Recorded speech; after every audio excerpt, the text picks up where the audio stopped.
Welcome to Synchronicity. I'm still alive. I've been in LA, which is maybe I'm dead because you know what LA feels like for those who have not spent time here. And I'm talking like I know what the fuck I'm talking about, and I don't. I've been here for 6 days.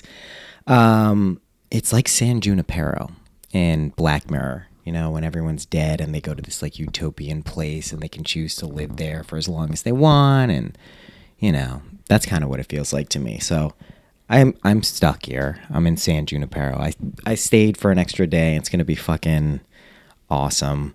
But I have to put something out. It's 11/11. It's a podcast called Synchronicity. I get kicked off the planet if I don't do this. So I decided there's a lot of stuff. I'm gonna do an LA recap. I've hung out and met so many incredible people. I'll do that when I get back to the East Coast and process it. I'm still in it. I can't unpack it while you're in it. Can you? Maybe you can. Oh shit, you can. But I'm not going to do that now. But what I am going to do is answer some of your questions. And if my voice sounds like extra gravelly, it's because I'm still on East Coast time. So when I wake up at 8, it feels like I've overslept, but yet I also haven't gotten enough sleep. I don't know. It's just my imagination, right? But we're going to answer some questions that you guys have had, and I will address some things that haven't been specifically asked under the auspices of the podcast, but nevertheless, people have been asking me about. So I think we have, 5 or 6 questions. So we'll go through those, and then I will talk about, basically, we're moving, in case you can't tell, we're moving from fear and doubt to faith and expectancy. And we're also using our subconscious mind, which really is our intuitive heart. And this is going to have a big impact on 2020. And so I've been telling people individually my thoughts on 2020 and what that means and the whole thing. Oh my gosh, is this a hot mic? Yeah, it is. Shit. Let me turn that down. Okay, that's better. Good rule of audio. You always want to be more quiet as opposed to being too loud, because you can turn it up, but once it's too loud, it's degraded. That's just a good rule of life too. Okay, so let's get into these questions. Number 1. Oh, well, this first part is just a compliment. I won't read it, but it's nice. It's a tarot question. Okay. So he says, I have a Thoth deck or Thoth. I don't know how to say it. Whatever.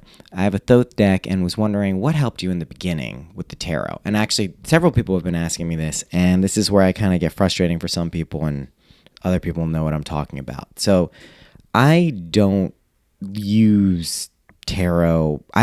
I've got one audiobook called The Essence of Tarot.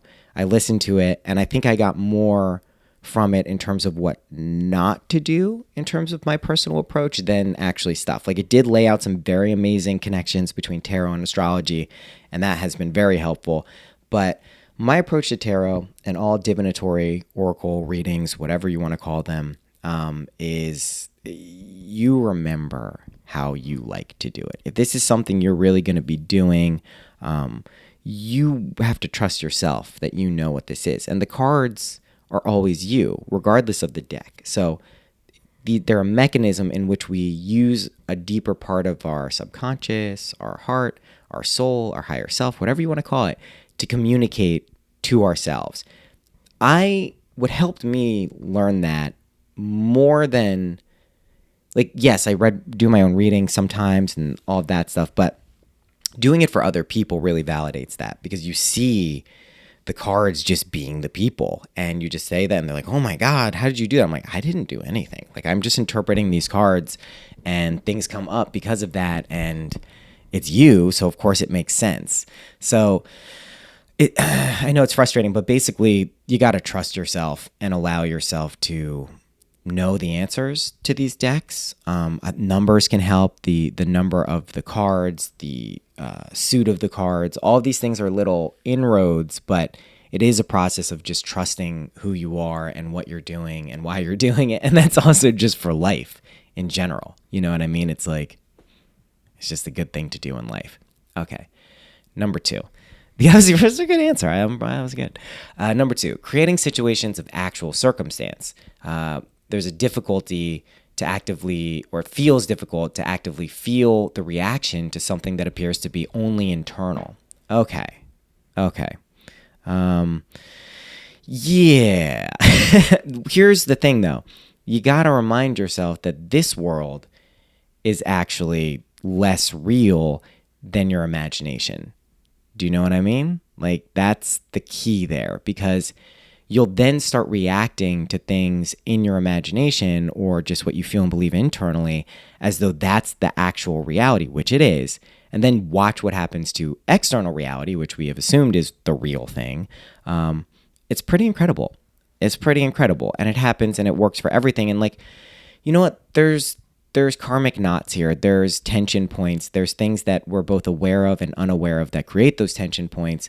But when we recognize we have the ability to transcend and select states of consciousness and circumstances that allow us to get past those things, we start to slip into a level of effortlessness that is nice. I don't know how else to say that. It's nice. So yeah, you are feeling it. If you're doing it in your head, just know that that's real. What I've been saying a phrase, so I'm just going to interject here, to the degree a lot. And I think I'm saying it because of astrology and like there's the degree to the degree. But I'm trying not to say it because I say it way too much now. It's like now it's become like a thing for me. So if you hear me say it, sorry. And I know you don't care. It's just for me. But yeah, just start taking your imagination seriously. In a fun way. Don't take it seriously in a heavy way. Just know that that is actually what's real. Then you'll actually respond to it as though it's real, and then you're really on to something, because then you're getting it. You got it is the truth, which you do.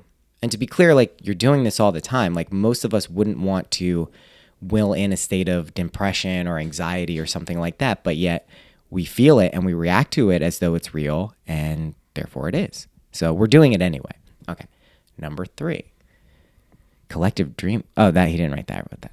Have you ever done a group dreaming? Like, say, for example, this week, let's all imagine such and such together and see what happens. Would you be interested in assigning homework to those of us who would participate? This is a cool fucking idea. And no, I've never done that. And yes, I'm going to do that. So let's come up with one right now.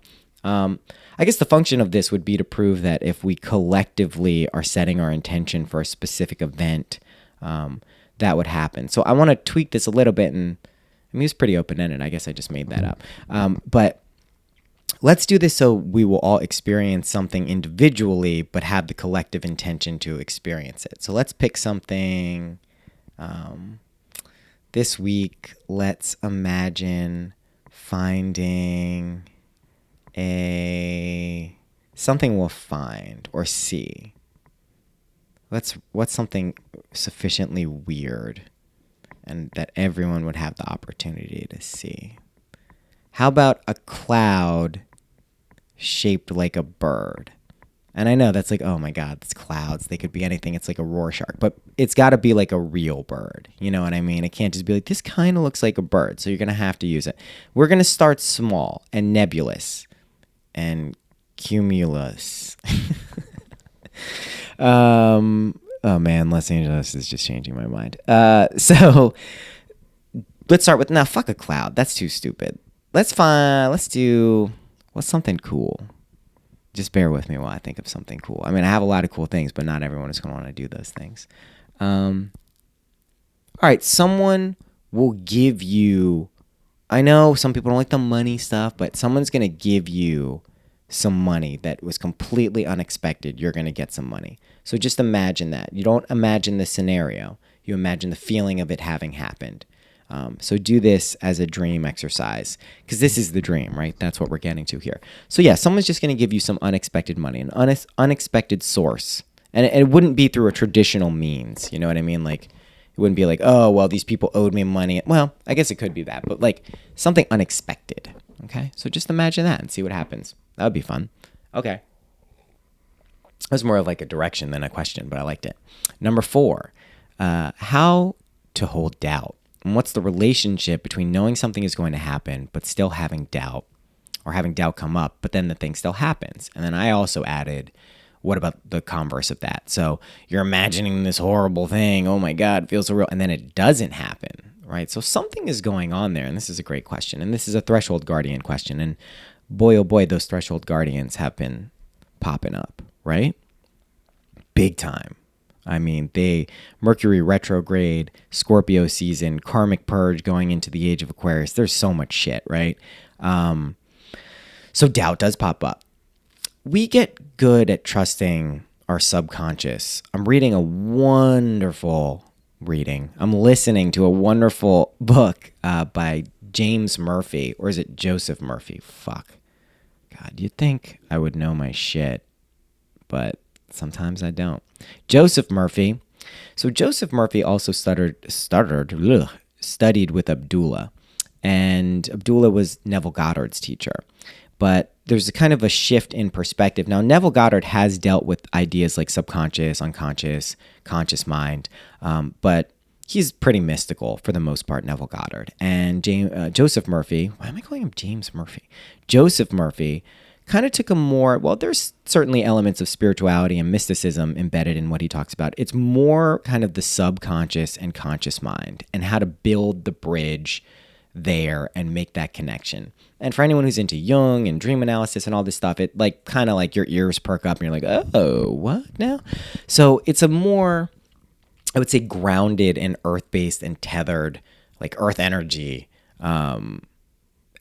approach to our unconscious. So what's cool about it is it's practical. There's not the same techniques, but similar techniques that get us in touch with our subconscious. So what's going on with doubt and a lot of the other threshold guardians, maybe all of them, I'm just not thinking about that right now, but specifically doubt is our conscious mind gets involved, especially when we know something is going to happen, like we're sure of it, for real, but doubt will still pop up, right?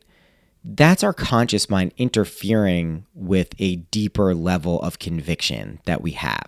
And this is neither good or bad. It's neutral. So what it means is that if we are delivering a state of consciousness or a circumstance that's uncomfortable, it's going to work just as well as if we're doing it for something that's comfortable or we want or a desire that we think will be beneficial for us.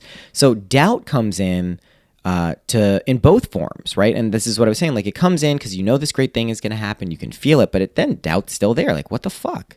But again, like you can be imagining something horrible and feel it so much, but then it just doesn't happen. So there's something going on there. That something is that subconscious power of what you actually believe is deeper and felt more than what your conscious mind is trying to communicate. So we can do a few different things to deal with doubt and other threshold guardians. One is to recognize it's just us testing ourselves. We're pressure testing. We're strengthening the muscle of faith and expectancy and belief. So what tends to happen is, think of it like, again, I'll use this, gosh, I'm using push-ups as a fucking metaphor now. Okay, I think I've already used it too, which makes it even worse. But, when I'm doing push-ups, when you start, right, you can only do so many. I do like 10 or 15. But as you continue to do them every day, you strengthen the muscles where those first 10 now are like air. It's no problem whatsoever. Now the ones 25, 30 are like, oh, those are pretty tough. But then you keep building up, and that you're strengthening a set of muscles in that, right? In the same way, you strengthen faith and belief. And doubt still comes up because you want to pressure test this stuff. This is another thing I've been talking about with people, which is you want to make sure when all the good things flow into your life and, the positive ramp up and level up experiences, you're ready for them and you can actually experience them joyfully without guilt or shame or worry or doubt. So you want to kind of pressure test yourself if you're smart before those things start to ramp up and amplify themselves, because then when all the good things happen, all the boons come, your shit is good. You know what I mean? Like you're fucking good to go. You don't have to worry about anything. So that is what I recommend you do with all of these things, but especially doubt, because doubt does come back. I get doubt. Oh my God, please. It's Mercury retrograde. Like I said, all this shit comes in droves, but they're like little echoes now. And they're things that I know how to deal with quickly and effectively because I have practice now. And now I'm on like, I'm doing like 500 push-ups a day psychically, not physically. God, how many? That's like just a lot of time at that point, 500 push-ups a day, right? It's like an hour of push-ups or something. I don't know. But yeah, so just strengthen that stuff because you're going to keep experiencing it because it's something that propels you forward, but it doesn't have to consume you and overwhelm you. You'd start to look at doubt and other things as like positive little helpers in your life. So anxiety can even be used like that. Sometimes what we perceive as anxiety is just us precognitively tuning into an event that is big and amazing and life-changing, but we feel it before it happens, so we get freaked out and we're like, oh my God, what is that? And I'd say it's like, think of going up a roller coaster and knowing you're on a roller coaster and you're about to have this fun ride and it's perfectly safe, or if you're just going up this cliff and you don't know what's going to happen, you just get pushed off at the end. Your reaction to those two things is totally determined by what you know the result is. So that's where imagination comes in, is we set the fucking result. The means are different, sure, and it may look totally crazy at some points, but the destination is there, my friend, and your belief and expectancy is quite literally what summons it forth and allows it to unfold.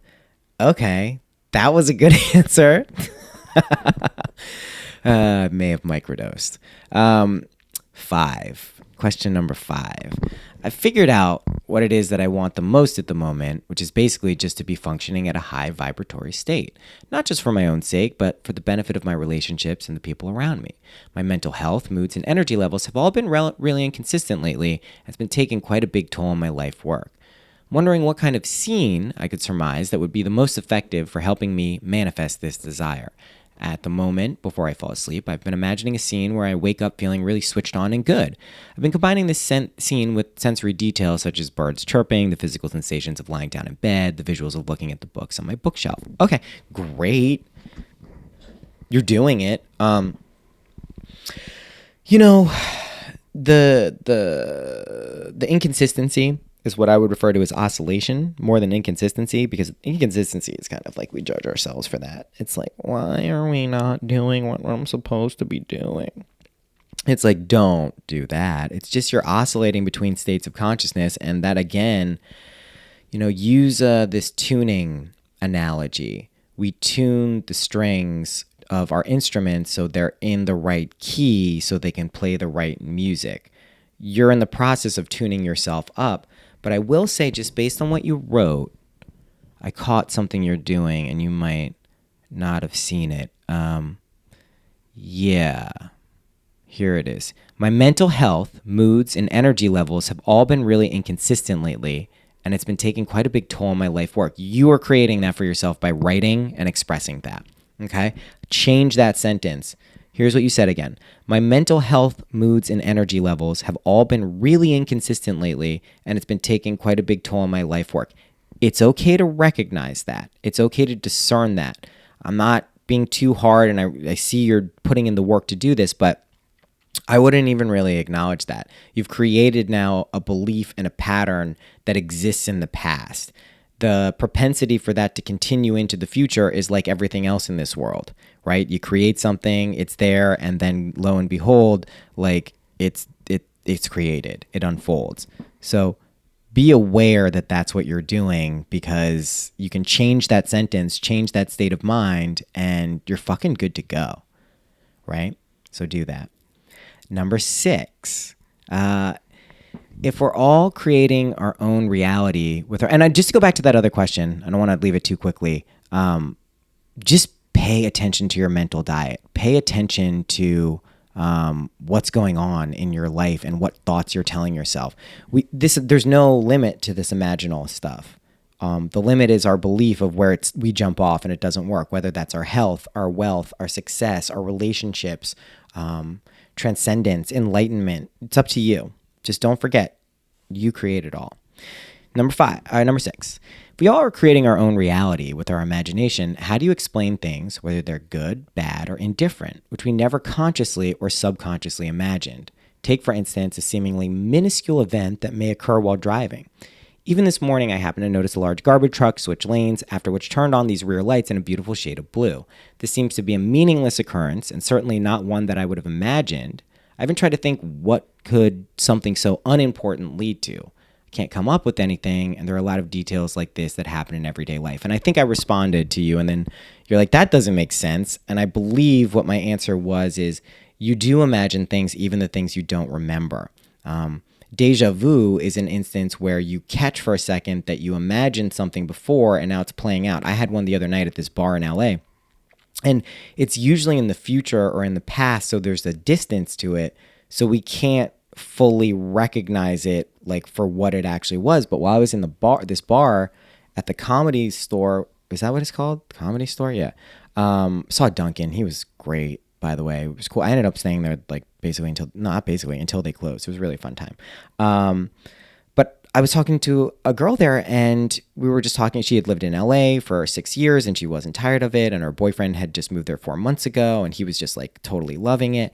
And I got this sense of deja vu. I was like, holy shit, I've been here. I remember I had a dream about this or something. So that's us remembering for a second that we created everything around us, which is a lot to take in because the people are there, all these things in the field of your vision. That's you too. But you are doing it. If you make the misapprehension that you're just paying attention to the things that your senses are telling you, it will tell you that that's impossible.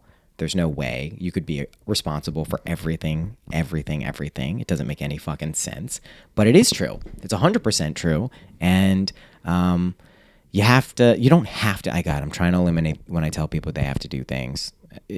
I'm offering you the suggestion that to look at things that you are responsible for everything. You do create everything. We all do. It's like our own individual movies. I haven't finished the Taffy the Princess book, the reality transurfing thing, but man, oh man, this trip here has showed me that a lot of that stuff is very accurate. This idea that we are this frame or this slide in a movie film, and we move that frame along onto different slides of projections in this world makes a fuckload of sense based on my direct experience. So yeah, all of these seemingly little unaccountable, improbable things, the complexity, the details, like how amazing it is that it actually is you. You actually did that. And when you can really get that, you start to just take joy in everyone else's joy and success. You start to move not only into 5D consciousness, this unconditional acceptance, forgiveness, and love, but you start to embrace 6D, this collaborative, open, sharing skills, talents, loves. Like that sounded real culty for a second there. I'm not talking about polyamory. Well, there's probably an aspect of that, but that's not what I was referencing. Yeah. Sharing loves. Oh, lover. It's like that Saturday Night Live sketch. They ruined the word Will Ferrell and Rachel Dratch. That's such a good one in the hot tub. But, sharing your passions and your loves for things you like. I'm going to have to, I can't say that word well now, right now. But really opening into that 6D collaborative space, harmony between multiple parties. It's a wonderful thing. And this is our gateway to that, is recognizing that we do create and sustain our reality. And that includes everything. And that's a pretty magical place to live from.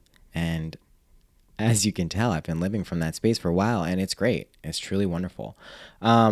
Okay, so this brings us to, this is just the Q&A. How long have I done? Okay, yeah, we can do some more. I've been away for a while. I also have like a shitload of podcasts that were recorded. So I will be putting those out when I get back. I'm coming back Wednesday now. So expect something like Thursday probably. And then we'll get back to a regular 2-3 episodes a week. So, okay. From fear and doubt to faith and expectancy. This is what we're doing right now. We're moving from an age of fear, internally and externally, which, remember, your internal world just is what projects out the external world. So you're moving from this internal state of fear and doubt to faith and expectancy, and that is fucking awesome, and congratulations on that. It's wonderful.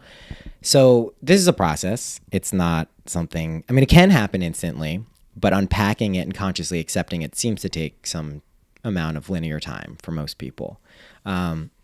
So we'll be walking through this over the next few months, couple of months in 2019, and then we should be sitting more comfortably in, I sound like a pilot, I'm realizing, like, yeah, we'll be cruising up to 33,000 feet and then going to our final ascension of 42,000, where we'll be flying smoothly for the next 5 hours.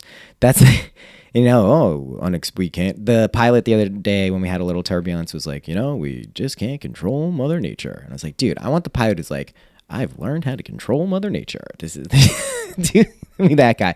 Anyway, that's the analogy. Is this is what we're doing.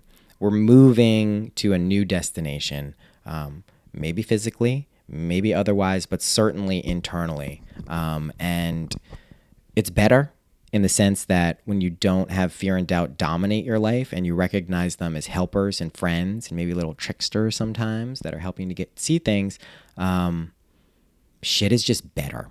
You feel better and you can operate as who you are supposed to be, and you can do what you've always wanted to do. And what I've found is you do those things and then they just blossom into other things you didn't even know maybe you wanted to do. And then you do those things and you're like, wow, this is so cool. I love this. So that's faith and expectancy. What do I mean by faith and expectancy? It means when you use a technique, whether using your subconscious mind, imagination, plant medicine, meditation, exercise, literally everything, you trust it. You have faith. You have loyalty to the unseen world, meaning the thing you imagined or visioned or experienced or felt or believed. You just don't. Yeah, doubt may come up to say, hey, are you sure? And you go, yeah, I'm fucking sure. Like, I'm super sure. So that's all well and good if you've practiced with this and it's somewhat natural to you, but what if it's not?